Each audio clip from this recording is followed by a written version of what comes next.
Salut à tous, on se retrouve aujourd'hui pour une petite vidéo concernant le tumbler humide. Donc je vous en avais parlé il y a quelque temps quand on avait abordé le thème du rechargement. Et donc il est clair qu'on n'a pas le choix de nettoyer les étuis car ça pose un souci notamment au niveau de l'outil pour recalibrer. Parce que si vous mettez des étuis sales, ça va encrasser l'outil et ensuite on risque d'avoir des déformations au niveau de l'étui. Alors donc nous allons passer obligatoirement aux étapes de nettoyage. Alors si vous vous souvenez le process de rechargement, donc moi il a un petit peu évolué avec le temps, mais il faut savoir qu'aujourd'hui, je tire les cartouches, je récupère les étuis, je rentre, je les désamorce. Une fois qu'ils sont désamorcés, je les nettoie. Voilà, je les nettoie. Une fois nettoyés, je peux les recalibrer. Une fois recalibrés, je les renettoie. Et ensuite, je passe à l'amorçage, poudre et ogive. Alors, à savoir qu'il y a un premier nettoyage qui se fait, le premier nettoyage après le tir, hein, donc désamorçage, nettoyage. Donc là, je fais un nettoyage long, c'est-à-dire complet, avec de l'abrasif en fait. Donc, soit vous mettez des aiguilles à l'intérieur, des aiguilles inox que vous pouvez trouver sans souci en magasin, n'importe où par correspondance, soit des petites billes. Alors, des petites billes, soit là je vais tester, je ne les ai pas reçues encore, des billes céramiques pour voir ce que ça donne. Puisque les billes, à l'origine, le tumbler humide est livré avec des billes acier qui ont la fâcheuse tendance à rouiller. Alors, c'est pas grave, parce que je m'aperçois que les billes sont plus pratiques que les aiguilles, notamment quand il va falloir séparer les aiguilles des douilles nettoyées. Donc moi j'utilise les billes, même si elles sont rouillées, ce que je fais c'est que je les mets dans le bol, je les rince plusieurs fois à l'eau et ça fait qu'on a toute la rouille qui est uniquement en surface, hein, qui part. Et j'utilise les billes, je trouve que c'est quand même relativement plus pratique pour séparer les douilles du média à la fin. Donc un premier nettoyage qui va être un peu plus long. Donc là vous pouvez faire tourner le temps que vous souhaitez, hein. Et enfin, une fois après, comme je vous ai dit, quand j'ai recalibré, je refais un petit nettoyage. Alors là, c'est juste pour retirer la graisse de recalibrage.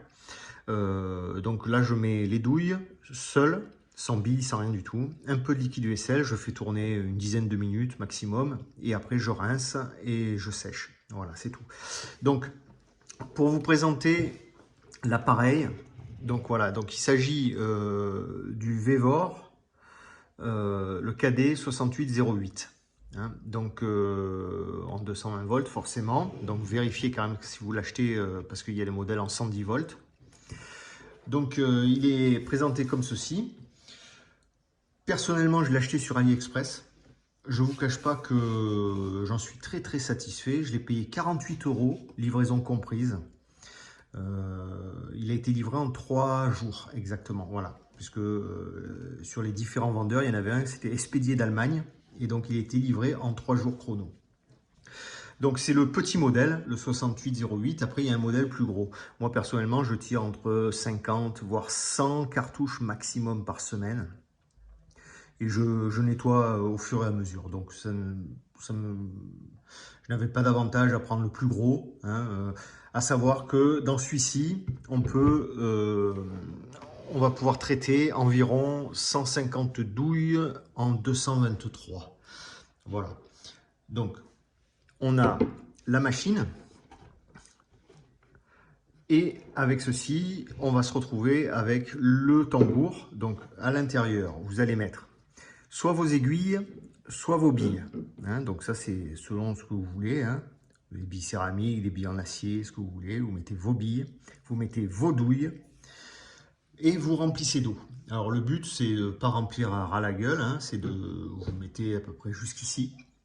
Voilà. Hein. Ensuite, vous allez rajouter de l'additif. Alors, moi, personnellement, pour nettoyer, j'utilise comme beaucoup, hein, c'est pas moi qui l'ai inventé, hein, j'ai regardé sur Internet, de l'acide citrique que vous pouvez acheter soit en grande surface, au rayon droguerie, soit sur Amazon par exemple. Hein. Vous pouvez acheter un pot de 5 kg qui va vous coûter un peu plus de 30 € et ça va vous faire vraiment très longtemps. Au niveau du dosage, alors si vous en mettez 3 tonnes, ça va bien nettoyer aussi. Le problème, c'est que vos étuis vont avoir tendance à passer de la couleur laiton brillante, ils vont passer à la couleur orangée, voire rouge, hein, vous voyez un petit peu. Mais sinon, vous en foutez, puisque le principal, c'est que ça soit nettoyé. Donc personnellement, je mets au pif, n'en mettez pas beaucoup. Une fois que vous avez mis tout ceci là-dedans, vous fermez avec le capuchon muni du joint. Hop. La petite barre qui va venir comme ceci, avec le loquet de blocage. Et là, hop, en tournant, ça va forcer sur le joint. Voilà. Si vous vous rendez compte que ça ne vous voyez que là c'est assez dur quand même, tac. Si vous vous rendez compte qu'il n'y a pas assez de force, c'est très simple. Il va vous suffire de dévisser les plots là, ou de les visser, hein, en jouant sur la hauteur. Vous dévissez, ça sera moins serré, et si vous les vissez, au contraire, il y aura un peu plus de force. Hein, donc c'est tout simple. Une fois que vous avez fait ceci, donc là je vais le fermer. Donc pourquoi j'ai pas fait un nettoyage en direct? Parce que ça n'apportait rien, parce que c'est assez long, hein, il faut que ça tourne longtemps. Ça fait beaucoup de bruit, hein, donc ça on y reviendra. La seule chose que je peux vous dire, c'est que vous avez un rendu qui est vraiment nickel, hein. Vous avez l'impression que vos douilles sortent du magasin, hein, qu'elles sont neuves, hein. Donc ensuite, vous n'avez plus qu'à poser votre tambour dessus, et c'est là qu'il va tourner. Vous allez le mettre le temps qu'il faut. Alors, au niveau du tableau de bord, au début, j'ai un peu galéré, enfin, pas galéré, mais bon. Donc, vous avez un 1 et 0. Donc, au début, moi, je croyais que c'était pour l'allumer ou l'éteindre. En fait, non, ça n'a aucun rapport. C'est la position continue ou alternative, en fait. Donc, continue, le tambour va tourner toujours dans le même sens. Et alternatif, il va tourner un peu dans un sens, il va s'arrêter, il va tourner dans l'autre sens, etc. Donc, moi, personnellement, j'utilise que le mode continu. Je n'ai pas besoin de faire varier le sens de rotation. Ensuite, vous avez une minuterie. Donc, il va de 0 à 60. Personnellement, je ne l'utilise pas. Je la mets sur cette position-là, qui est après le off, sur la gauche du off, et qui permet de l'allumer en continu, hein. Donc, moi, je mets en route. Je regarde à peu près l'heure, à peu près, et puis après, ça tourne 3/4 d'heure, 1 heure et demie, 2 heures si je l'oublie, c'est pas grave, en fait, hein. Plus ça tourne, mieux c'est à la limite. Et là, vous allez avoir la vitesse. Alors, il y a 5 vitesses.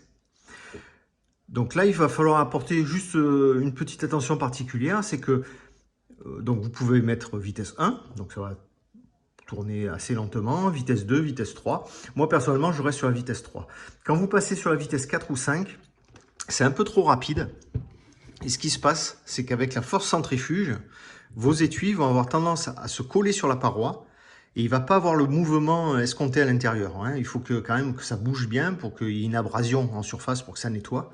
Donc si vous allez trop vite, avec la force centrifuge, tous les étuis se collent sur les parois et en fait ils ne bougent plus, hein, ils sont collés sur la paroi. Donc faites attention à ça, mais la vitesse 3 est parfaite, hein, vous n'aurez aucun souci avec ce type de vitesse. Donc voilà, on a fait le tour, hein, de la machine. Moi je vous la conseille.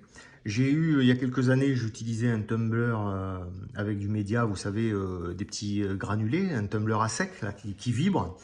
Donc c'est pas mal aussi, ça fonctionnait très très bien, j'avais un bon résultat, mais pas aussi bon qu'avec le tumbler humide quand même, hein. Je dois reconnaître que là, ça fait vraiment un sacré boulot.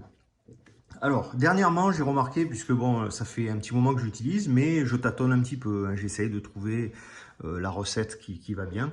Donc finalement, ce que je fais, c'est que quand je rentre et que j'ai un petit moment, je désamorce mes outils, mes étuis qui ont été utilisés la veille. Alors pourquoi je les désamorce? Parce que ça permet de libérer le puits d'amorce, hein, il va pouvoir être nettoyé. Donc je désamorce mes étuis, je les mets à l'intérieur, je remplis d'eau.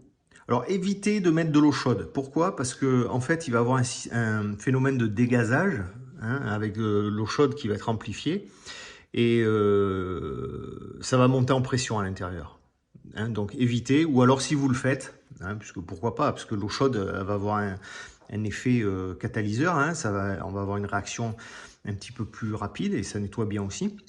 Donc ce que vous faites, si vous mettez de l'eau chaude, vous refermez, vous mettez à tourner et au bout de 2-3 minutes, Vous n'avez plus qu'à prendre et à déverrouiller. Vous allez voir que dès que vous allez faire ça, ça va faire hop, vous dégazez, vous refermez, vous remettez. Pensez à le faire parce que bon, je pense pas que ça soit vraiment bon pour le plexiglas du tonneau là, d'être constamment en pression. Donc moi ce que je fais, comme je vous le disais, ce qui est un très très bon rendu, c'est que une fois mes étuis rentrés, tirés, je les mets à l'intérieur, désamorcés évidemment, je remplis d'eau, hein, il faut que ça couvre d'eau, je mets un petit peu d'acide nitrique, bon moi je le mets au pif, hein, mais bon certains c'est pile poil, une dosette, alors vous mettez une dosette que vous voulez, une cuillère à café, une cuillère à soupe, ce que vous voulez, c'est pas grave. Et ce que je fais, c'est que je laisse tremper pendant au moins... En fait, j'ai pas de temps, je les laisse. Alors, je ne mets pas le capuchon, ça permet parce qu'il y a une petite réaction, vous allez voir, il va y avoir un phénomène, il va y avoir des petites bulles, hein, une petite réaction chimique certainement au niveau des étuis, de la crasse, etc. Donc, je ne le ferme pas, je laisse tremper pendant, bon, des fois ça peut durer 1 heure, 2 heures, 3 heures, c'est pas grave. Et après, je referme et je mets à tourner. Et je me rends compte qu'en fait, ce pré-trempage est super efficace et ça permet de réduire énormément le temps de travail, de rotation. Hein. Donc, alors après, j'ai pas regardé, peut-être qu'au bout d'une demi-heure, ça suffit. Mais bon, moi, je laisse à peu près 1 heure. Hein. Au bout d'1 heure, hop, j'arrête, je vide. Alors moi, pour séparer mes médias, ce que je fais, c'est que je me mets dans un lavabo. Je mets au fond du lavabo, j'ai acheté, vous savez, des genres de petites gazes carré là, c'est comme de la gaze en fait, hein, carré qui doit faire 30 sur 30. Je mets ça au fond, par-dessus le siphon. Je verse le contenu de mon bol. Après, je rince mon bol, je le mets de côté. Et avec de l'eau froide, hop, je rince bien tous les étuis, etc. Vous allez voir que la majorité des billes va au fond, sans souci. Et ensuite, je retire petit à petit les étuis, je les secoue bien pour retirer l'eau, éventuellement vous pouvez souffler à l'intérieur au niveau du puits d'amorce, etc. Je les passe un petit peu dans un chiffon pour enlever le plus gros et je mets ça dans une boîte en carton, une boîte de cartouches. Hein, et je mets tout ça, moi, ici, parce que j'ai la chance d'avoir un chauffage central, donc je mets ça, la petite boîte, sur un radiateur dans mon atelier de rechargement et je laisse ça 1 jour, 2 jours, enfin bon je ne rate pas en fait, hein, je les laisse dans un coin et là je peux vous dire que ça fait vraiment le job. Alors je sais que certains le passent au four, alors moi personnellement j'évite d'utiliser tout ce qui est électroménager qu'on utilise pour d'autres, enfin vous savez, bon, la machine à laver par exemple à la place du tumbler, j'évite parce qu'après on met le linge dedans, j'évite le four parce qu'on met quand même de la bouffe, etc. Donc voilà, bon. Après chacun fait ce qu'il veut, certains achètent des déshydrateurs, hein, donc ça vous en avez pour 30-35 euros, mais bon ça fait une machine en plus, ça fait... il faut savoir que l'hiver si vous avez un petit radiateur, vous pouvez... voilà. Le but dans le rechargement, c'est de ne pas s'y prendre au dernier moment. C'est sûr que si vous vous levez le matin en disant voilà, je vais tirer, il faut que je fasse 200 cartouches rapides, ça vous met dans le rouge. Là. Et donc moi personnellement, je reviens du club. Quand j'ai 5 minutes, je désamorce. Quand j'ai 5 minutes, je remplis mon tonnelet et je le mets à tourner dans son coin pendant 1 heure. Ensuite, voilà. Après, je recalibre. Après, j'amorce. Et puis après, je prends encore 10 minutes pour mettre poudre et ogive. Alors tout ça cumulé, forcément, ça prend un temps certain, mais je fais des petits, je le fais de façon fractionnée, ça fait que je ne le sens pas passer. J'ai toujours des cartouches prêtes à tirer, ou alors, dans le pire des cas, j'ai toujours des étuis qui sont amorcés, donc il n'y aura plus qu'à mettre la poudre et l'ogive, donc quelque chose, faire 50 cartouches, vous allez mettre 10 minutes hein, à tout péter. Donc voilà. Donc tout ça pour dire que je vous conseille grandement l'achat de ce type d'objet, qui est très efficace, qui est pas cher, hein, je vous le répète, 48 euros. Donc regardez bien sur AliExpress par exemple, hein, il doit être disponible ailleurs également. Hein. Et regardez tous les vendeurs parce que des fois vous avez un prix d'appel, mais les frais de port sont assez conséquents. Donc moi je l'ai payé 48 euros parce que j'avais eu, alors hein, en toute transparence, j'avais eu un coupon de réduction de 8 euros. Donc normalement, donc il faisait 8 euros de plus. D'accord? Donc 56 euros pour compris, livré en 3 jours. Donc honnêtement, même à 56 euros, je l'aurais pris. Hein. Quand on voit un tumbler humide de marque Liman, RCBS, etc. qui coûte un prix fou, et même un nettoyeur de douille sec hein, qui coûte 130, 150 euros. Donc honnêtement, je l'utilise depuis vraiment un petit moment maintenant, j'en suis totalement satisfait, ça marche très bien. Par la suite, si vous avez un souci avec le tonnelet, vous verrez que vous avez la possibilité d'acheter uniquement le tonnelet. Hein, s'il se casse, parce que bon, c'est du plexi, j'imagine qu'à force, hein, donc c'est pour ça qu'il faut peut-être éviter de mettre de l'eau chaude pour éviter les contraintes, les chocs thermiques, enfin j'en sais rien, hein, mais bon. Voilà, et sinon j'en suis très satisfait et je vous le recommande. Ça donne un résultat vraiment parfait. Il y a juste au niveau du média à utiliser. Alors les aiguilles, honnêtement je les ai utilisées une fois. J'ai essayé un aimant, enfin etc. Mais bon, il y a des aiguilles partout qui se mettent dans les puits d'amorce, dans les ogives.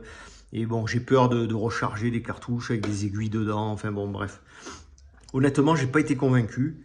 Je l'ai utilisé qu'une seule fois, je les ai virés, sachant que ça coûte quand même assez cher. Aujourd'hui, j'utilise toujours les billes qui sont fournies avec, qui rouillent. Alors bon, elles rouillent, mais c'est pas très grave, hein, c'est de la rouille en surface. Vous les mettez une fois quand vous voulez nettoyer, vous les mettez, comme je vous disais, dans le tonnelet. Vous rincez bien, vous les agitez, vous faites 2, 3, 4 rinçages. Vous allez voir qu'au début, vous avez de l'eau qui est un peu orange, hein, de la couleur de la rouille. Et puis après, il n'y a plus rien du tout. Et vous voyez que les billes, elles sont nickel, elles sont noires, elles sont redevenues couleur acier. Et dans ce cas-là, je lance, ça me prend 2 minutes à faire. Et là, j'attends des petites billes en céramique, hein, que j'ai également acheté sur AliExpress. Je vous les présenterai, c'est des petites billes en céramique. Et je pense qu'elles peuvent faire le job. Hein. C'est des billes de polissage qui sont faites normalement pour. Alors bon, ça, à la limite, c'est fait à l'origine pour polir soit des pierres, des bijoux, etc. C'est pas fait pour polir des douilles, mais ça fonctionne très bien. Juste un petit point, une fois que vous avez fait votre premier lavage avec l'acide citrique, vous nettoyez, vous rincez, vous séchez. Ensuite, vous allez recalibrer, donc on va graisser les étuis, on les recalibre. Une fois que vous avez fini, vous les remettez à l'intérieur, pas besoin de mettre les billes, hein, c'est juste du dégraissage, et vous mettez un petit coup de liquide vaisselle, en fait, hein, pour dégraisser. Voilà.